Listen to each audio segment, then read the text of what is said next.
Son las 10:30 de la noche, 9:30 en Canarias. Irene Pozo. La linterna de la iglesia. COPE. Estar informado.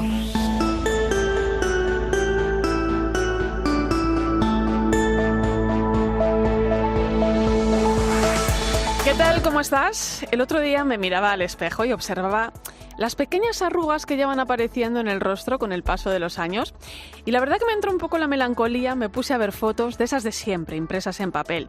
Imágenes desde pequeña, mi adolescencia, mi juventud, mi boda, cuando llegaron los niños.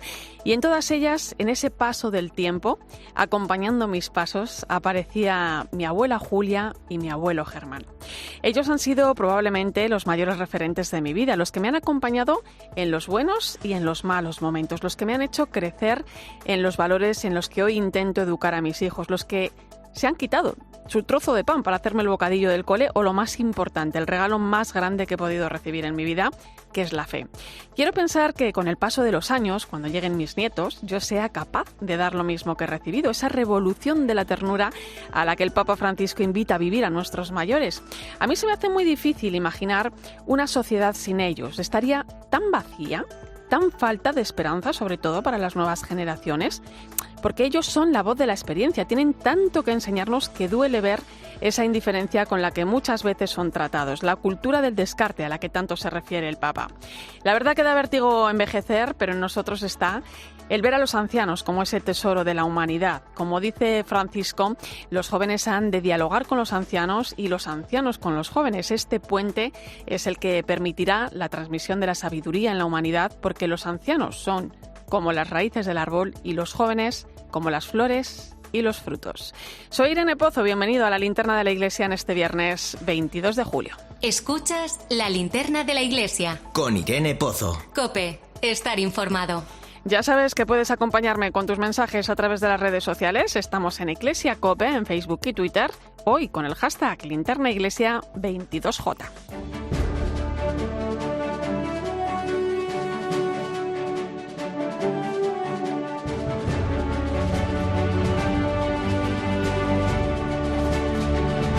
Repasamos hasta ahora las principales claves de la actualidad de la Iglesia que nos deja la semana. Lo hacemos con la compañía de Nacho de Gamón. Buenas noches, Nacho. Buenas noches, Irene.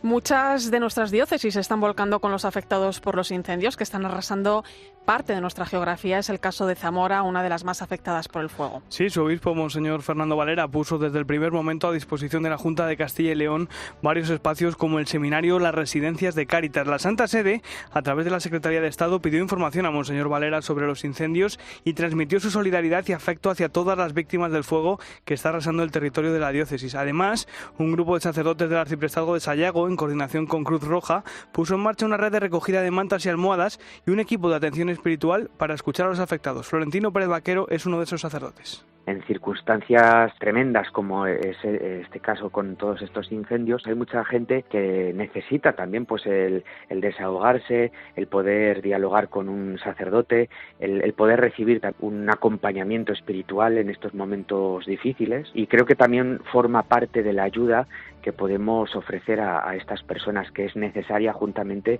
con la ayuda material. El incendio de Los Acio también ha afectado a pueblos de la provincia de Zamora que pertenecen a la diócesis de Astorga.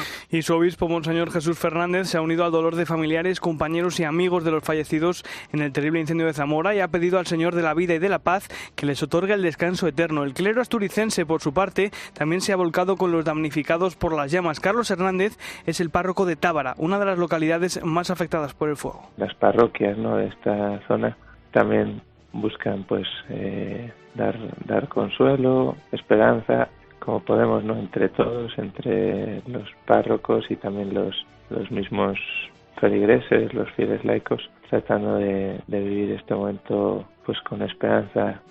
Y otro de los puntos calientes ha sido la comarca de Alto Jalón, en Zaragoza. Allí también se ha producido esta semana un incendio que ha obligado a evacuar poblaciones. Los obispos de las diócesis aragonesas han manifestado su solidaridad, afecto y cercanía con todas las víctimas de los incendios que están devastando la comarca del Alto Jalón. La diócesis de Tarazona, a la que pertenecen varias de las localidades afectadas por el fuego, entre ellas Ateca, donde comenzaron las llamas, ha puesto a disposición de los afectados recursos y espacios como los templos y los centros diocesanos. Javier Bernal es el vicario general de la diócesis de Tarazona. Los sacerdotes también estaban afectados pues de ver a sus pueblos pues con tanto dolor, con tanta desesperanza y sobre todo con tanta incertidumbre. Les han acompañado a desalojar, de hecho varios sacerdotes también han tenido que dejar sus casas parroquiales y les han acompañado en los recintos feriales pues dándoles esperanza, ánimo y también pues desde la fe, la seguridad de que Cristo les acompaña en estos momentos de dolor. Bueno, pues confiemos en que pase pronto. Y esta semana se ha presentado el mensaje del Papa Francisco para la Jornada Mundial de Oración por el Cuidado de la Creación, que vamos a celebrar el próximo 1 de septiembre. Escucha la voz de la creación es el tema y la invitación de Francisco, que asegura que si aprendemos a escuchar la voz de la creación, notamos una especie de disonancia en ella. Por un lado es un dulce canto que alaba a nuestro amado Creador, pero por otro es un amargo grito que se queja de nuestro maltrato humano. Por su parte, los obispos de la Subcomisión Episcopal para la Acción Caritativa y Social también han publicado un mensaje con el título Crisis energética, paz y cuidado de la creación. En él recuerdan que hay una interdependencia evidente entre los atentados contra la paz y su incidencia en la casa común, y apelan a alimentar una espiritualidad que amplíe lo que entendemos por paz, que es mucho más que la ausencia de guerra. La paz interior de las personas tiene mucho que ver, dicen, con el cuidado de la ecología y con el bien común. Más cosas. La Cátedra Amoris Laetitia de la Universidad Pontificia Comillas ha realizado una encuesta en los barrios del sur de Madrid en la que se analiza cómo ha afectado la pandemia a la vida de las familias. El informe revela, entre otras cosas, que para más del 70% de los encuestados la pandemia les ha hecho aprender algo esencial para la vida y que casi el 60% de los padres de familia dicen que va a esforzarse por transmitir más valores a sus hijos. El director de la Cátedra Amoris Laetitia, sociólogo y colaborador de este programa, Fernando Vidal, analiza cómo sale la sociedad de la pandemia. Yo creo que sí que sale con una mucha mayor conciencia del valor de la vinculación y la necesidad de, frente a la gran desvinculación que hemos sufrido décadas atrás, emprender una revinculación en el ámbito vecinal, familiar, amical, incluso en el centro de los centros de trabajo, la necesidad de recuperar la centralidad de la relación humana dentro de la sociedad. Y nos vamos a la Comunidad Valenciana, porque allí la Junta de la Mesa de Educación en Libertad ha emitido un comunicado en el que piden dialogar los puntos de la implantación de la nueva ley que podrían repercutir en la asignatura de religión. La entidad que agrupa las plataformas educativas de las diócesis valencianas pide tener en cuenta la dignidad de esta asignatura y la igualdad con el resto de materias fundamentales, sin depender de preferencias ideológicas o políticas, además de la valoración del trabajo de los docentes y su formación permanente para estar actualizados y acordes a cada tiempo. Y esta mañana hemos conocido más detalles de lo que se van a encontrar los cerca de 12.000 jóvenes que van a acudir a Santiago de Compostela con motivo de la peregrinación europea de jóvenes que se va a celebrar la primera semana de agosto. La capital gallega va a acoger a cerca de 12.000 peregrinos, entre los que habrá más de 10.000 jóvenes españoles. Se seguirá el esquema tradicional de las JMJ. Por las mañanas, catequesis impartidas por los obispos y misa, y por las tardes, talleres formativos. Hay 11 líneas temáticas y más de un centenar de talleres, espectáculos como el musical Skate Hero o música en vivo con artistas católicos como Grillex o Hakuna Music Group. En total son más de 700 propuestas, entre las que tendrán un peso importante el discernimiento vocacional y la escucha, dos actividades como el Pórtico de la Vocación y el Ágora. Raúl Tinajero es el responsable de Pastoral de Juventud de la Conferencia Episcopal Española. La Peregrinación Europea de Jóvenes podemos decir que es el gran evento después de la pandemia que tenemos primero organizado, ¿no?, a nivel de Iglesia en España, ¿no? Es un momento de esperanza, es un momento de alegría, es un momento en el que tenemos puestas muchas ilusiones a nivel general, ¿no?, y sobre todo concreto, evidentemente, con los jóvenes en nuestro país, ¿no?, y en concreto en nuestras diócesis, en nuestras congregaciones o movimientos donde cada uno trabaja directamente con los jóvenes. Pues muchas gracias, Nacho de Gamón. Un placer como siempre, Irene Pozo.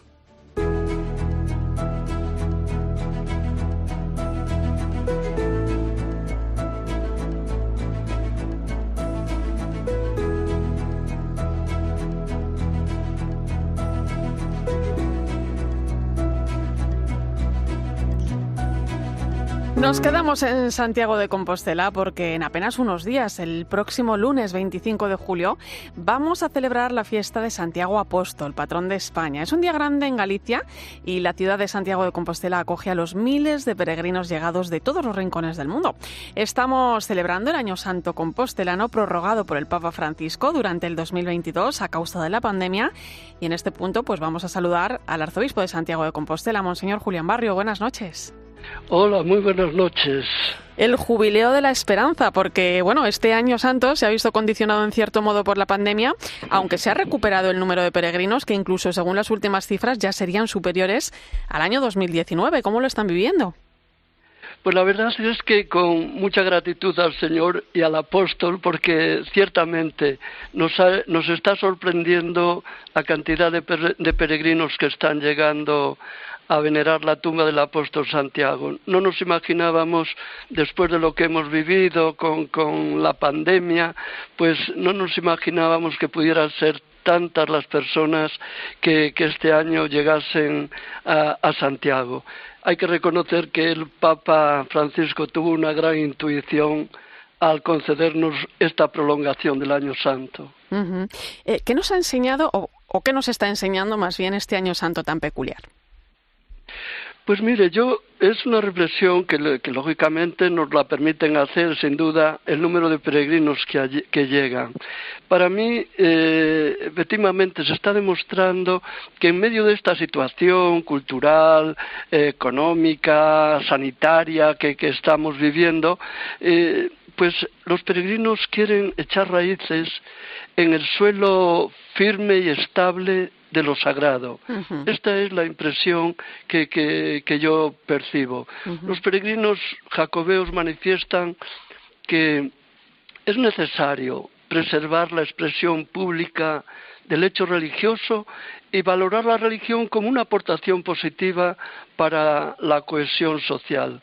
Creo que son algunas de las conclusiones que ciertamente podemos sacar en este Año Santo compostelano, que está contribuyendo sin duda pues a esa edificación espiritual, no solo de las personas, sino también yo creo que de nuestras comunidades cristianas. Bueno, usted también, don Julián, porque me he enterado que en unos días va a recibir la Medalla de Galicia 2022, una de las máximas distinciones que otorga cada año la Xunta, precisamente por su impulso al Camino de Santiago. ¿Cómo acoge este reconocimiento? Bueno, pues ciertamente con todo agradecimiento, sabiendo que estas concesiones que se hacen son más fruto de la generosidad y bondad de las personas que las conceden que no de los propios méritos que uno pueda tener, si es que tiene alguno. Don Julián, hablar del camino es hablar también de fe, es hablar de espiritualidad. Es cierto que son muchas las personas que lo realizan con este sentimiento, otras en cambio, bueno, pues ni siquiera lo tienen en cuenta o probablemente para muchas pues se convierte incluso en un camino de conversión, ¿no? ¿Qué significa el Camino de Santiago? Yo estoy seguro que, y vamos, lo digo por experiencia de tantos años como he estado aquí, que a Santiago siempre se llega como peregrino. Esta es la impresión mía, aunque ciertamente haya personas que hayan iniciado el camino por otras motivaciones, uh-huh. Pero a Santiago siempre se llega como peregrino. Y esto lo he podido percibir no solamente en las personas que comparten nuestra fe, sino incluso en personas que son agnósticas, incluso algunas te dicen que son ateas, y ciertamente lo que sí que he percibido, y así me lo han manifestado ellas, que bueno, pues iniciaron el camino con una actitud de búsqueda. Uh-huh. Algunos me han dicho, no he encontrado aquello que buscaba, pero mire, voy a seguir buscando. Y lógicamente yo les he contestado, pues usted ha encontrado ya lo que buscaba, porque el hecho de seguir buscando para mí es de alguna manera un hallazgo que lógicamente le va a ayudar a ir transformando a su vida, entrando uh-huh. dentro de sí mismo y tratando de contestar a esas últimas o penúltimas preguntas que cada uno de nosotros llevamos dentro, y el camino da esa posibilidad. Entrar uno dentro de sí mismo, no comportarnos con esa actitud a veces como si fuéramos fugitivos, sino como personas que buscan una meta y tratan de llegar hacia ella, y eso realmente yo creo que está haciendo uh-huh. muchísimo bien. Yo creo que el camino, no sé, a lo mejor, y se lo digo un poco por la experiencia que yo también estoy viviendo este uh-huh. año, es un poco un acto de rebeldía y de protesta ante la situación en la que nos encontramos, en una sociedad que no está ofreciendo a la persona aquello que necesita para realmente dar sentido a su vida. Pues fíjese si el camino también es una oportunidad para los miles de jóvenes que este verano van a recorrer o ya están en ello, ponen rumbo a Santiago para celebrar la peregrinación europea de jóvenes que va a tener lugar del 3 al 7 de agosto. ¿Cómo esperan este momento? Pues mira, estamos con mucha ilusión, con mucha esperanza y sabiendo que realmente el apóstol Santiago va a estar con nosotros y va a ayudar a tantos y tantos jóvenes que pronto se pondrán en camino para llegar a venerar la tumba del apóstol Santiago. Yo espero que efectivamente tantos jóvenes puedan encontrar aquello que realmente están buscando y que les pueda ayudar pues a ir dando respuestas a tantas preguntas que, como le decía antes, todos llevamos en nuestra mochila, en la vida de cada día. Y los jóvenes también. Es muy bonito acompañar en ese camino a esa esperanza, ¿no?, de las nuevas generaciones. Don Julián, había ilusión por una posible visita del Papa a esta peregrinación europea de jóvenes, no ha podido ser, pero ¿hay esperanza en que se produzca en otro momento? Esperanza siempre la tenemos.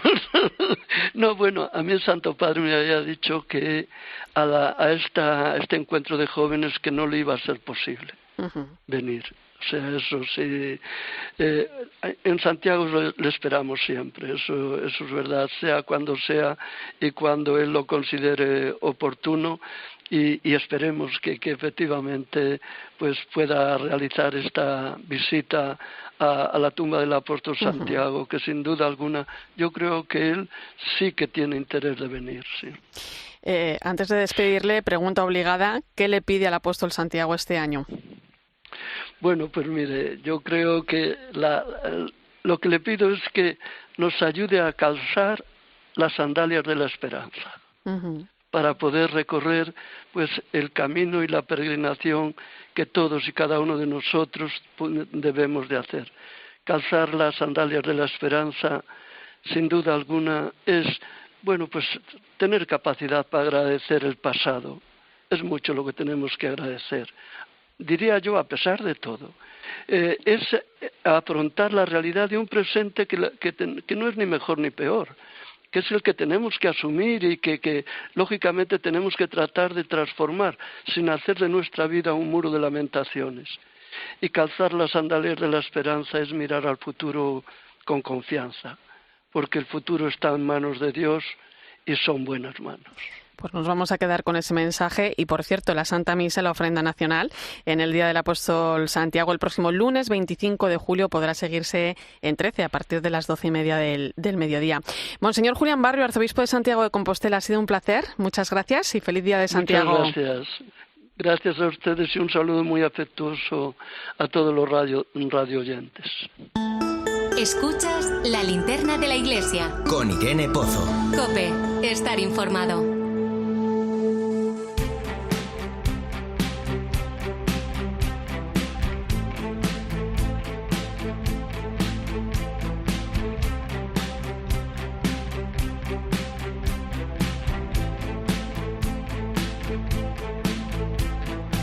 Tiempo ahora para la actualidad diocesana. Comenzamos en Valladolid, donde mañana la catedral va a acoger la misa de despedida del cardenal Ricardo Blázquez, pastor de esta archidiócesis durante los últimos 12 años.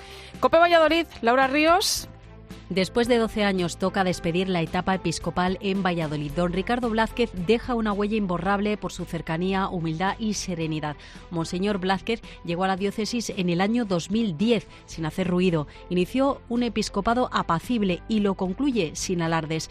Mañana sábado a las 11 de la mañana va a presidir en la Catedral de Valladolid una Eucaristía con la que abre un merecido descanso. Monseñor Blázquez es consciente, porque lo ha vivido en más de una ocasión, que cuando uno termina una etapa es inevitable romper con las raíces de las que uno se tiene que ir sobreponiendo. Y hay momentos en que uno, cuando está ya no en el lugar donde estaba y todavía no en el lugar siguiente, está uno un poco como en el aire. Si tiene hojas, un poco se ponen lacias. Se va a instalar en la residencia de sacerdotes de la capital abulense, donde compartirá descanso con sus compañeros del seminario.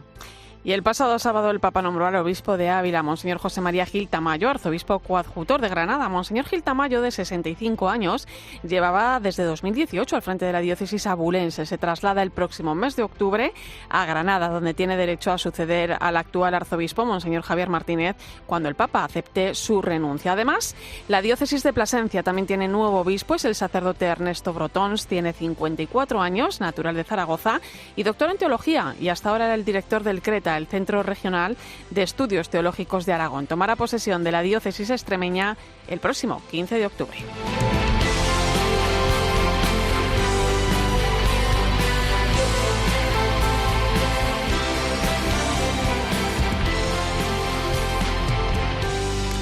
Volvemos a Santiago de Compostela, donde el pasado miércoles falleció a los 88 años el que fuera obispo emérito de Tui Vigo, Monseñor José Dieguez Reboredo. COPE Santiago, Íñigo Landa, buenas noches. Buenas noches, Irene. Cumpliendo su deseo, descansan ya en el cementerio parroquial de Enquerentes, de su ayuntamiento natal de Touro, muy cerquita de Santiago, los restos de don José, como le llamábamos quienes le conocimos como obispo, primero en la diócesis de Osma Soria, luego en la de Ourense y antes de su renuncia en la de Tui Vigo, tras lo que se retiró a su diócesis compostelana natal, como recordaba su sucesor en la diócesis de Tui Vigo, Monseñor Quintero Fiuza. Primero en su casa, su familia, y después en esta residencia de ancianos que tanto quería y en la que él tan útil se sirvió en los últimos años de su vida. Era precisamente la capilla de la residencia de las Hermanitas de los Ancianos Desamparados de San Marcos en Santiago la que acogía los funerales de corpore insepulto por don José Dieguez Reboredo, con una amplia asistencia de residentes, fieles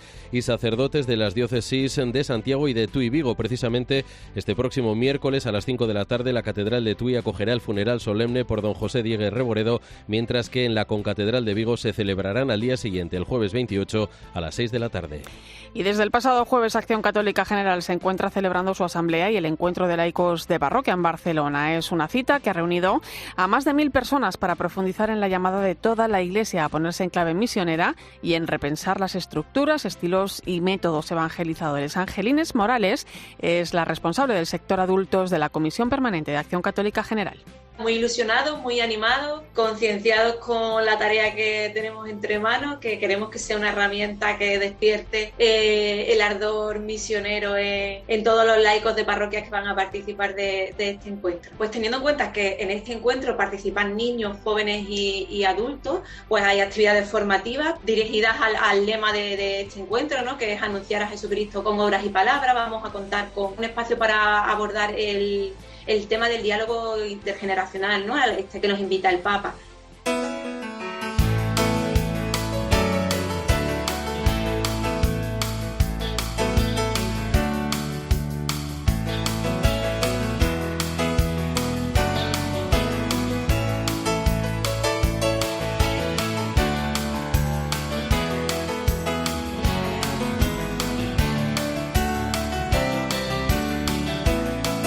Se acerca el Día de los Abuelos, San Joaquín y Santa Ana, y la Iglesia celebra su Jornada Mundial de los Abuelos y las Personas Mayores, que nos viene a recordar lo importante que es cuidar los vínculos intergeneracionales, que todas las generaciones pasemos tiempo juntos. Déjame que te presente a Pilar y a Antonio, un matrimonio natural de Almansa, 74 kilómetros de Albacete, tienen 68 y 66 años respectivamente y llevan juntos toda la vida. Han vivido en muchos lugares de España debido al trabajo de Antonio, aunque desde hace ya 22 años se han establecido en La Roda, en Albacete. Allí viven ahora con sus 6 hijos y 9 nietos. Sí que es cierto que dependiendo del momento de nuestra vida te has implicado más o te has implicado menos. Según se han ido haciendo nuestros hijos mayores, también los hemos implicado. Pues en vez de quedarte en tu casa sentada viendo la televisión o haciendo ganchillo, pues hacer cosas. Tanto Antonio como Pilar han hecho siempre voluntariado, también con mayores, por eso conocen perfectamente la importancia de su cuidado y su atención. Antonio nos recuerda cómo creó el coro en una residencia perteneciente a las Salesianas, la Virgen de los Remedios. Lo que sí que estaba claro es que las voluntarias que iban conmigo y nosotros percibíamos que los ancianos pues estaban muy a gusto con nosotros, que se divertían, que lo pasaban muy bien. Después de estar una hora cantando, merendábamos con ellos, independientemente de, por así decir, de lo que era la gastronomía de las residencias. Y con la llegada de la pandemia llegaron las restricciones a las residencias y dejaron de ir a visitar a los mayores. También fue el momento en el que dejaron de ir a las casas de otros mayores a ayudarlos con cualquier problema que pudiesen tener, averías, dificultades de cualquier tipo. Sin embargo, Pilar sigue llamando todas las semanas a varias de estas personas y como son muchos y no quiere olvidarse de ninguna, tiene junto al teléfono de casa un listín con todos sus nombres. 1, 2, 3, 4, 5, 6, 7, 8, 9, 10, 11, 12, 14. Como mínimo, a las que yo veo con un poquito de necesidad, un día o dos a la semana. Pero bueno, que 15 días sin hablar con las personas no estoy. Durante toda la vida, Pilar y Antonio han ayudado en todas las parroquias por las que han pasado. Allí han participado en los coros, han sido catequistas, han ayudado en la preparación de los festejos, han hecho prácticamente de todo. Ahora con los años se limitan a ayudar en los cursos prematrimoniales y en la recogida de alimentos para Cáritas. Estás dentro del supermercado y cuando entras, pues enseguida la gente que te conoce, ¿qué estáis recogiendo? ¿Qué estáis con la recogida de alimentos? Sí, pues mira a ver si nos puedes ayudar y qué necesitáis más. Pues mira, potitos para los niños y así. Pilar ahora pasa mucho tiempo en casa cuidando de sus nietos, sobre todo de los 4 más pequeños, por eso no puede pasar tanto tiempo de voluntaria como a ella le gustaría. Y Antonio se ha convertido en el administrador de AMAR, una asociación de salud mental que presta ayuda a muchos vecinos a través de diferentes talleres, aunque también dan charlas preventivas en colegios e institutos, donde están muy solicitados. A consecuencia también de lo de la pandemia, ha aumentado los trastornos en las personas, ¿no? Y entonces en esa asociación, pues con los talleres, taller de cocina, taller de manualidades, taller de informática, y están entretenidos y están bien y se ven y se sienten realizados. Pilar y Antonio, 68 y 66 años, y ahí siguen colaborando con todo lo que se les pide. Nos cuentan después de estar más de media vida dedicados al voluntariado. Ahora son sus hijos y nietos los que se involucran en esas labores. Sin duda, una actividad que han sabido transmitir de generación en generación.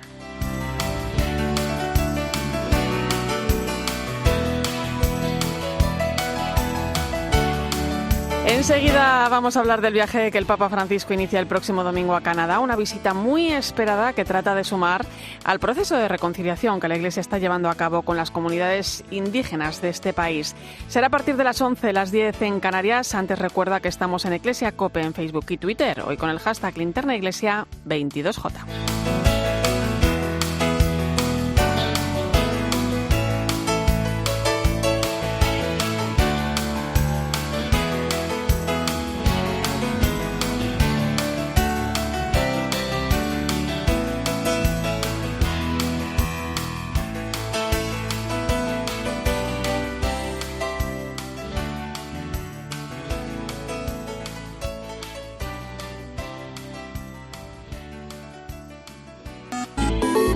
¿Y tú qué estás pensando? Escribe a Irene Pozo en Twitter en @eclesiacope Y en nuestro muro de Facebook, Eclesia Cope. ¡Qué verano! El verano de empezar de nuevo, de mirarnos cara a cara, de viajar libremente, de abrazarnos y disfrutar. ¿Cuánto necesitábamos esto? Este verano, Cristina López de Slichting vive las vacaciones contigo. Y recuerda, el 3 de septiembre continúa el mejor entretenimiento los sábados y domingos de 10 de la mañana a 2 de la tarde. En fin de semana de COPE, ¿te lo vas a perder? Tinto de verano, Don Simón. Tinto de verano hay que beber. Tinto de verano pa' el calor. Ya está Don Simón. Y va a refrescarse que. Tinto de verano, qué sabor. Ya está Don Simón. Hola, soy Salvador Dalí. Y si además de avanzar en inteligencia artificial, investigamos más nuestra inteligencia natural, quizás así podamos vencer enfermedades como la que yo sufrí, el Parkinson. Apoyemos la investigación en enfermedades neurodegenerativas. Entra en fundacionreinasofía.es. Escuchas la linterna de la Iglesia. Y recuerda, la mejor experiencia y el mejor sonido solo los encuentras en cope.es y en la aplicación móvil. Descárgatela.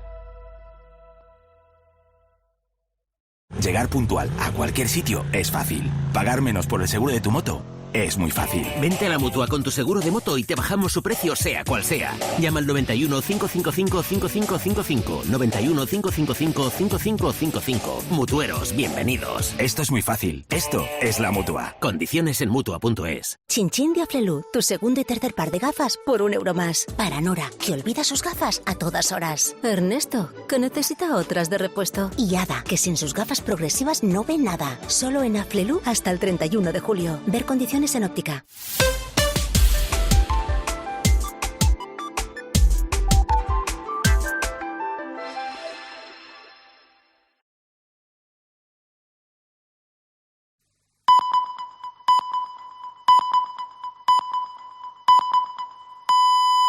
Son las 11 de la noche, las 10 en Canarias. Irene Pozo. La linterna de la iglesia. COPE. Estar informado.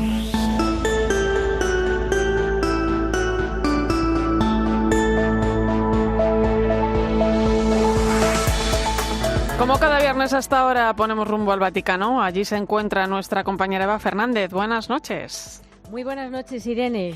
Eva, el Papa Francisco viaja a Canadá, se sube al avión el próximo domingo y hasta el 30 de julio, una visita muy esperada que trata de sumar al proceso de reconciliación que la Iglesia está llevando a cabo con las comunidades indígenas de este país. ¿Qué le espera al Papa allí en Canadá? Pues la verdad es que no va a ser un viaje fácil, pero sí histórico por muchas razones. La clave la dio el propio Francisco el pasado domingo durante el Ángelus.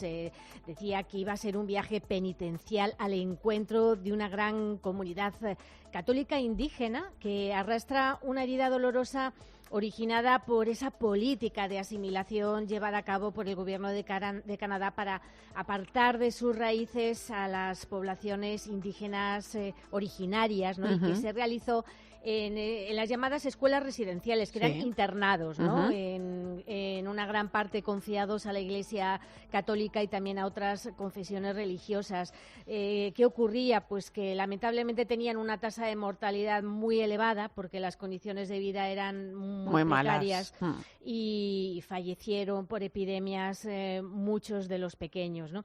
La Conferencia Episcopal de Canadá ha asumido la parte de responsabilidad de la Iglesia desde hace ya bastante tiempo. Ha pedido perdón e intentado reparar el daño causado de muchas formas, ¿no? Por este motivo, el Papa recibió en el Vaticano a representantes de los Metis, los Inuit y las Primeras Naciones. Son 3 pueblos indígenas que vamos a escuchar mucho a lo largo de esta semana, porque son los nombres de las 3 poblaciones más numerosas.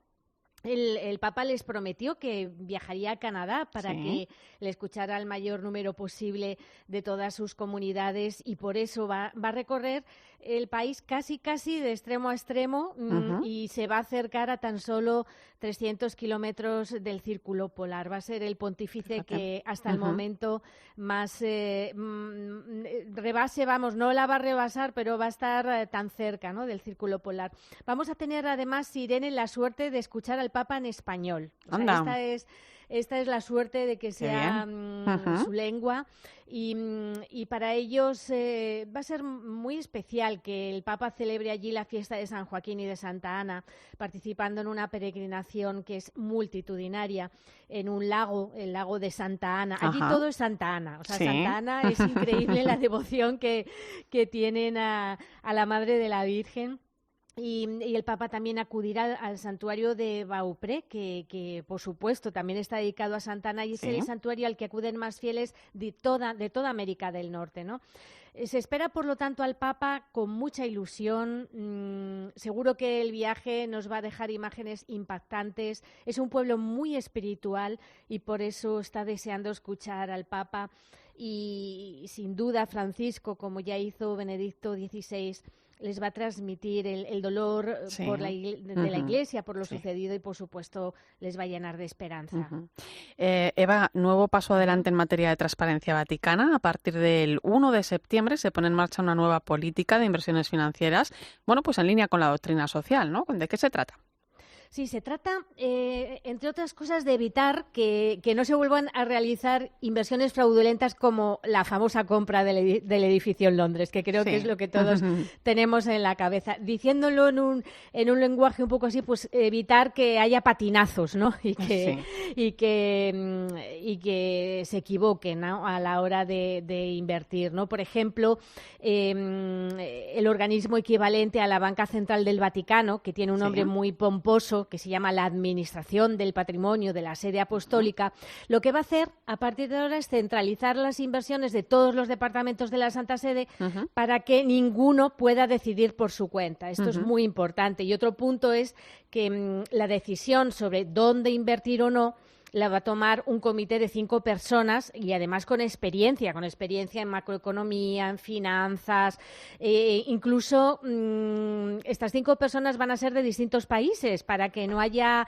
bueno, pues que ninguno quiera barrer para lo suyo, ¿no? Digamos, si es que se pudiera explicar de esta forma, ¿no? Este comité va a seguir criterios éticos y de rentabilidad que han quedado muy detallados en este documento, o sea, que se prohíbe que sus fondos se inviertan en sectores relacionados con la pornografía, con la prostitución, con los juegos de azar, con las armas, con centros sanitarios pro aborto, con empresas farmacéuticas que producen anticonceptivos. En fin, alguno puede decir, pero si es que esto es de cajón, ¿no? Que estamos hablando del Vaticano, pero bueno, era importante dejarlo bien reflejado y creo que es bueno subrayar que la cabeza pensante de todas estas medidas es un español, el jesuita Juan Antonio Guerrero Alves, que, como sabemos, es el actual secretario para la Economía en la Santa Sede y con muy buen criterio, además, ha establecido que no sea su departamento el que realice o el que coordine estas inversiones, sino el que las vigile.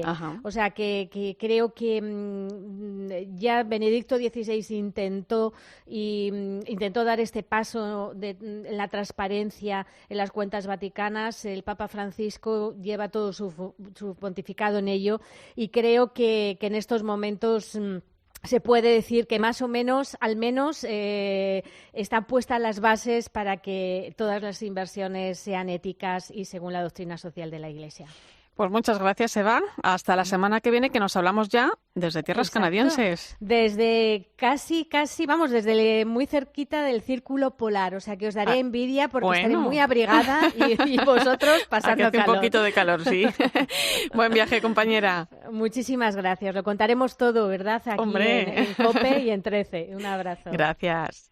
Te cuento también que hoy el Vaticano ha publicado el motu propio del Papa Francisco Ad Carisma Tuendum, que modifica la Constitución Apostólica con la que erigió Juan Pablo II la prelatura del Opus Dei. En base a la Predicate Evangelium, a partir del 4 de agosto la prelatura pasará a depender del dicasterio para el clero, mientras que el prelado no podrá ser obispo. Se trata de proteger el carisma y promover la acción evangelizadora que sus miembros llevan a cabo en el mundo. El prelado del Opus Dei, el español Fernando Ocariz, ha deseado que esta invitación del Santo Padre resuene con fuerza en cada uno de sus miembros y ha recordado que el prelado ha de ser guía, pero ante todo, padre. 11:07 de la noche, 17 en Canarias. Enseguida, el tiempo de tertulia. Irene Pozo. La linterna de la Iglesia. COPE. Estar informado. Hasta ahora entramos en tiempo de tertulia, hoy con el análisis del rector de la Universidad Eclesiástica San Damaso, Javier Prades. Buenas noches. Buenas noches, Irene.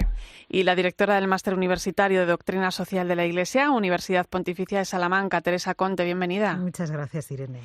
Pues comenzamos hablando del comunicado emitido esta semana por la Santa Sede ante las propuestas que se están abordando en el llamado Camino Sinodal Alemán, que están llevando a cabo en la Iglesia en Alemania. Así, a grandes rasgos, pues es un sínodo que vienen celebrando desde el año 2019, que se ha prorrogado hasta 2023, coincide de esta manera con el sínodo de la sinodalidad que está celebrando la Iglesia Universal, y donde se vienen perfilando pues propuestas un tanto delicadas, como por ejemplo pues la abolición del celibato, ordenación de mujeres, la bendición de parejas del mismo sexo, por lo que el Vaticano les ha invitado a caminar juntos en ese sínodo que está celebrando pues toda la Iglesia, ¿no? ¿Qué valoración podemos hacer de esta situación, Teresa? Bueno, yo creo que en la nota conviene leerla para que no nos equivoquemos, ¿no? Y hagamos interpretaciones interesadas en uno u otro sentido. Además, una notita corta, o sea, tampoco, ¿no? Yo creo que tampoco, aquí Javier, corrígeme, pero yo creo que tampoco es una gran novedad lo que esa nota dice, ¿no? Al final, creo que se puede explicar de manera bastante sencilla. Aquí el teólogo eres tú, Javier. La Iglesia local no puede cambiar la doctrina de la Iglesia universal, ¿no? Y con independencia muchas veces también de los contenidos concretos, ¿no? Ahora pues son estos, pero yo creo que eso va contra la... Eso que apunta Teresa es interesante porque, digamos, los temas que aparecen, los que acaba de mencionar ahora Irene, son, digamos, como las consecuencias en el orden disciplinar o en el orden moral. Pero yo creo que esta nota, que en realidad remite a la larga carta que mandó el Papa Francisco al episcopado y a la Iglesia en 2019, Alemania. sí. Exacto.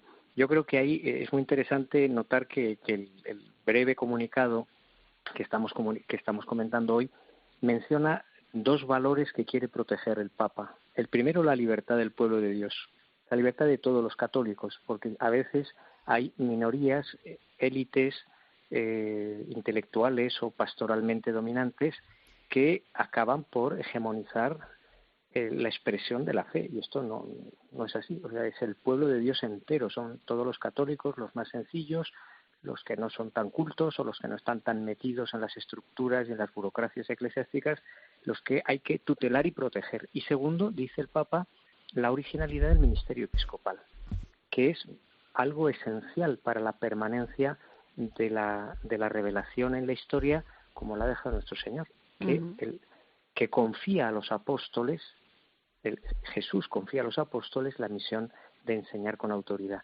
Y eso no se puede disolver en una especie de delegados o de representantes de una concepción de la autoridad en la Iglesia de otro género.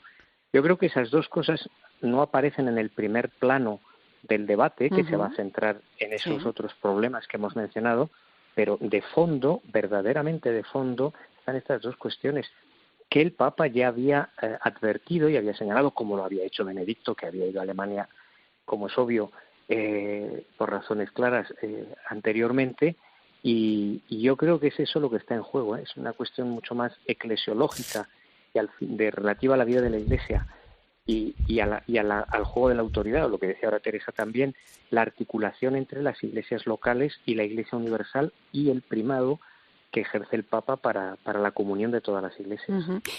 Lo que dice también el Vaticano es que pues que la Iglesia Universal tiene en marcha un sínodo al que también les invita, pues en cierto modo, ¿no?, a unirse para reflexionar también todos juntos sobre estas cuestiones, ¿no? Bueno, exactamente, perdón. No, Javier, perdona, adelante. Javier. Como hoy no nos vemos, coordinamos fácilmente. Decía que efectivamente, si es que la Iglesia, el Papa ha puesto en marcha, porque ha sido el Papa el que ha puesto en marcha este grandísimo proceso de sinodalidad. Lo que pasa que, como vemos en este ejemplo de hoy, pues no es suficiente apelar a la etiqueta sinodal para que se entienda de lo que hablamos. Yo lo digo modestamente pensando en el documento que publicó la Comisión Teológica Internacional, donde hace muchas aclaraciones y cualquier lector culto medio lo puede seguir muy útilmente para comprender bien una cuestión muy delicada como es las formas de representación y participación en la vida de la Iglesia de todo el pueblo de Dios, incluidos los laicos, que tienen que tener una presencia especialísima y muy importante, pero que no necesariamente coincide con estructuras burocráticas o con importaciones a la Iglesia de modelos de representación civiles que tienen otro origen y otra finalidad y que no necesariamente expresan de manera correcta la participación en la Iglesia. Teresa. No, a mí, fíjate, no sé tú, Javier, cómo lo verás, pero a mí esto me suena un poco como algunas, decir tentaciones, igual no es muy oportuno usar ese, pero son tendencias un tanto protestantizantes, ¿no? Quiero decir, y además que al final fragmentan, ¿no? Son fragmentarias. Sin lugar a dudas, las iglesias locales tienen especificidades, ¿no? Pero los localismos, intentar que lo local acabe imponiéndose sobre una comunidad que es universal, ¿no? Me parece, sí, es que me parece una tentación en realidad. He empezado diciendo que igual no sonaba bien, pero... Sí, lo he leído bien porque, en fin, creo que lo he leído en algún sitio. Creo que el Papa le hizo una broma de estas que a veces se hace, pero que tienen su profundidad al presidente de la Conferencia Episcopal Alemana. Le ha dicho, mire usted, ya tenemos una iglesia evangélica en Alemania muy buena, no hace falta otra. Y es decir, bueno, el que va a buen entendedor tampoco... Pocas palabras bastan. No es muy sutil en este caso, se entiende a la primera.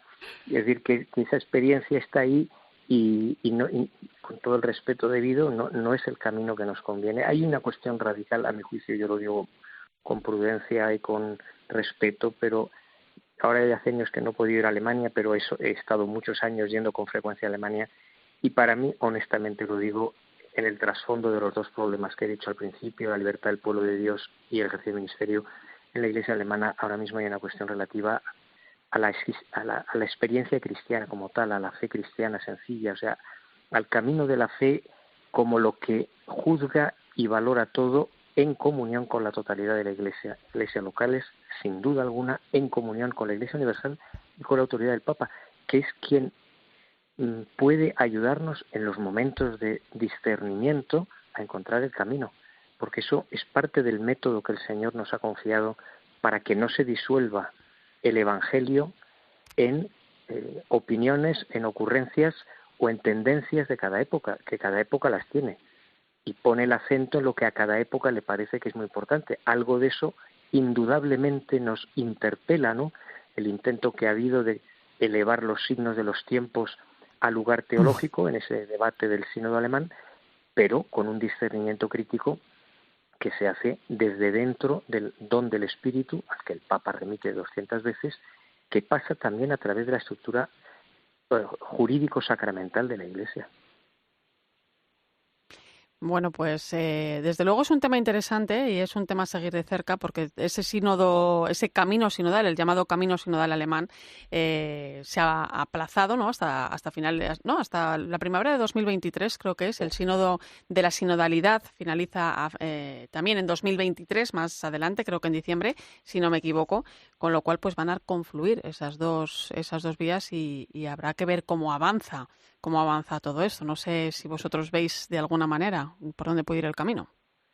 Pues la notita de hoy indica que tenemos que estar todos muy atentos a cómo la respuesta por parte de la Asamblea Alemana. Sí, señor. Pues muchísimas gracias, Javier Prades. Hasta otra. Buenas noches. Y Teresa Conte, un placer. Igualmente. Se me queda muy corto a mí este tiempo. Sí, sí, vamos a hacer alguna propuesta. Gracias, hasta la próxima.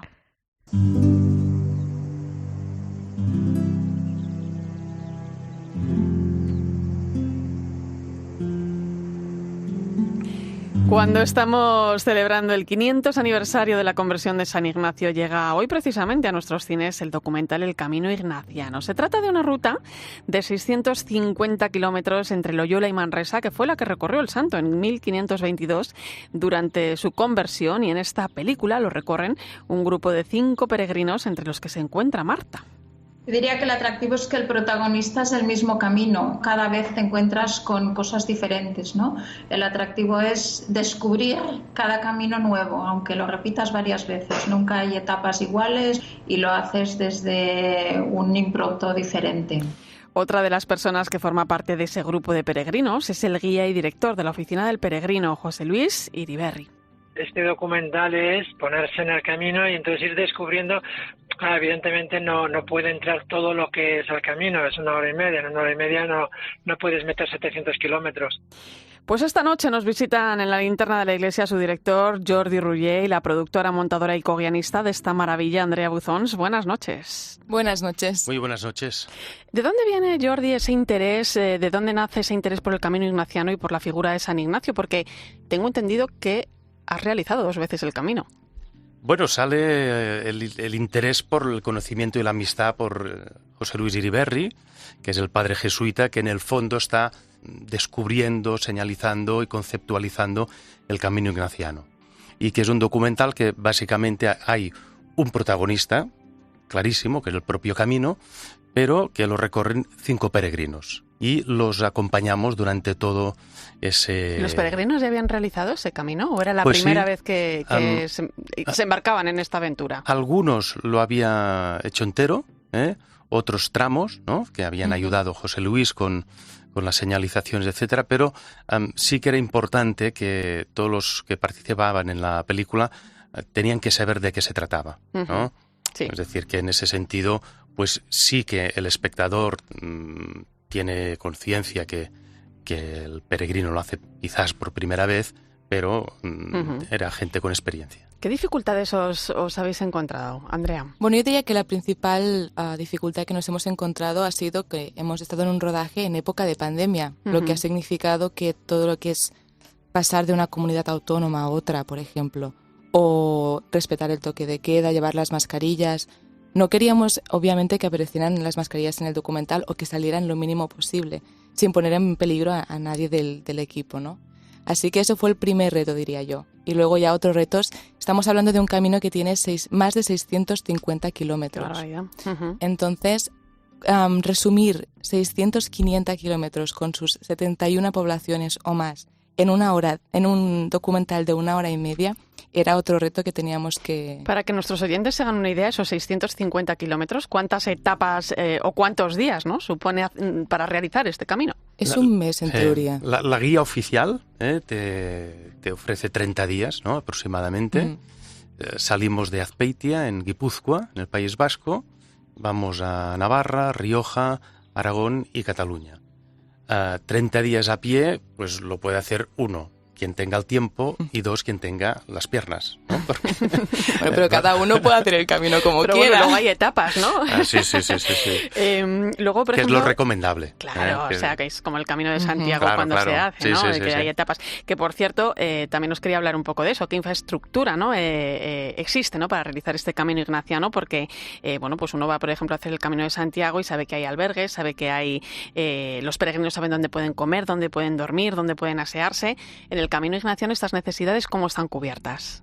Yo diría que están cubiertas del mismo modo, quizás no tanto como en el Camino de Santiago, también... O no tan conocidas, ¿no? Claro, también nos lleva muchos años de ventaja, ¿no?, el Camino de Santiago, pero también tenemos que comentar que hay una parte del Camino ignaciano que es común con el Camino de Santiago. Entonces, poblaciones como Navarrete o Logroño, los servicios son tanto para unos peregrinos como para los otros.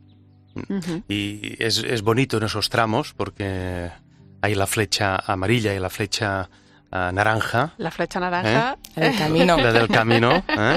Y entonces ahí ves los peregrinos que van a Santiago, hacia el Atlántico, y los peregrinos del Camino Ignaciano que van hacia el Mediterráneo, se encuentran, hablan, contrastan. Y claro, al ser tan pocos los del Camino Ignaciano, mucha gente dice, ¿pero qué haces? Que vas a contracorriente, te has equivocado, ¿no?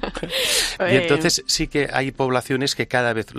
esas poblaciones que no están directamente en el Camino de Santiago, pero sí que están en el Camino Ignaciano, pues se van sumando con ilusión, con interés, porque para esas poblaciones eso es movimiento, es riqueza, y se van abriendo infraestructuras. Pero también estamos hablando de poblaciones que todas ellas pues tienen sus albergues, sus hostales, sus restaurantes, etcétera, ¿no? Claro, y luego el Camino Ignaciano, bueno, tiene evidentemente un importante componente espiritual, ¿no? Pero es también una invitación a descubrir la naturaleza, el patrimonio, ¿no?, incluso la gastronomía, porque como decías, Jordi, pues son muchos los territorios, ¿no?, que se van cruzando en esa peregrinación. Sí, el planteamiento que hicimos con Iriberri, ¿no?, con el padre Iriberri, es no hacer tanto una película espiritual, sino hacer una película para invitar a la gente a hacer el camino, a conocerlo, y por tanto, evidentemente hay esos elementos espirituales de la espiritualidad ignaciana, pero también los distintos idiomas, escuchamos vasco, escuchamos catalán, escuchamos francés, presentarlo con toda esa tranquilidad y toda esa riqueza y esa transición, ¿no?, del gótico, del románico, el gótico, el mozárabe, otra vez el barroco, el románico, etcétera, ¿no? Es decir, que todas aquellas personas, y aparte nosotros más o menos tenemos la geografía española en nuestra retina, pero todas aquellas personas que no han visitado España, que no la conocen y van a ver estas diferencias, pues creemos que va a ser muy, muy atractivo, ¿no? ¿Cuáles son para vosotros los principales hitos de esta peregrinación, ¿no?, de Azpeitia a Manresa? A ver, hay sitios maravillosos, ¿no?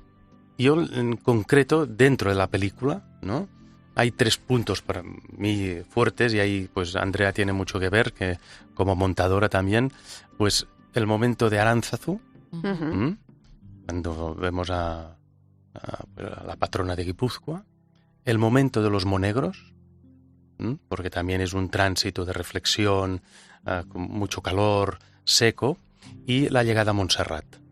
Por tanto, son 3 momentos emocionales.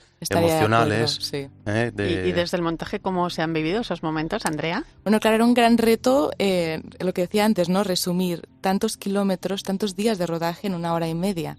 Entonces, había como para mí momentos claros que por el paisaje, lo impresionante que era, como es el caso de Aránzazu, que te encuentras pues ese monasterio perdido en las montañas, o la llegada de Montserrat con el vuelo de dron, que también es muy bonito.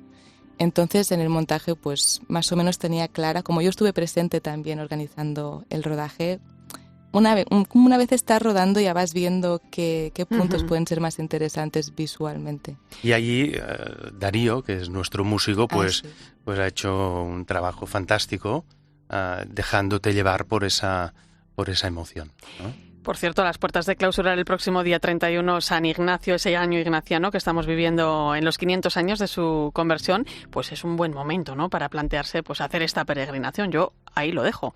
A ver si alguno de nuestros oyentes pues se anima. Y si no puede ser este año, el año que viene, y el otro, y el otro. El camino ignaciano va a seguir ahí.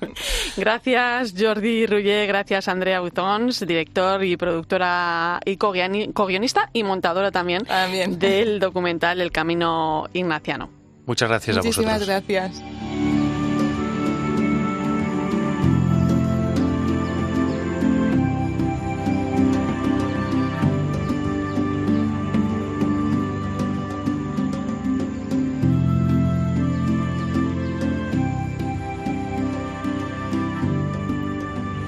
Así suena El Camino Ignaciano desde hoy en cines de toda España. Sin duda, un buen plan para este fin de semana. Gracias por acompañarme esta noche en la linterna de la iglesia. Te dejo ahora con el partidazo de COPE y Joseba Larrañaga.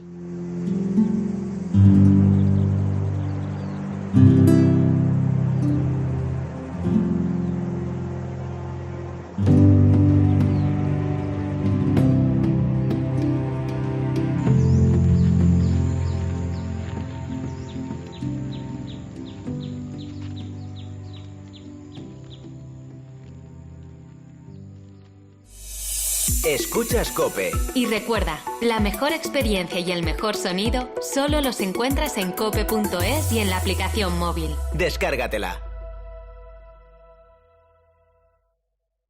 Compartir mesa con turistas para mejorar tu nivel de inglés. Todos tenemos propósitos para mejorar y el nuestro es ayudarte. Por eso ahora en IKEA, hasta el 31 de agosto te llevamos tus accesorios a casa por 2 euros. O puedes hacer tu pedido y recogerlo en tienda en menos de 3 horas y gratis por compras superiores a 100 euros. Más en ikea.es/servicios. Los periodistas de COPE están donde se produce la noticia. Estamos en el centro de Kiev, capital informativa del mundo. Enfrente de mí justo tengo la erupción del volcán. ¡El Betis! ¡Campeón de la Copa del Rey! Joaquín, ¿qué pasa? Enhorabuena. Gracias, visita mía. ¿Y tú? ¿Qué tal? Vas a querer estar con ellos en el Máster Universitario en Radio COPE para aprender a contar las noticias e historias como las que cuentan cada día.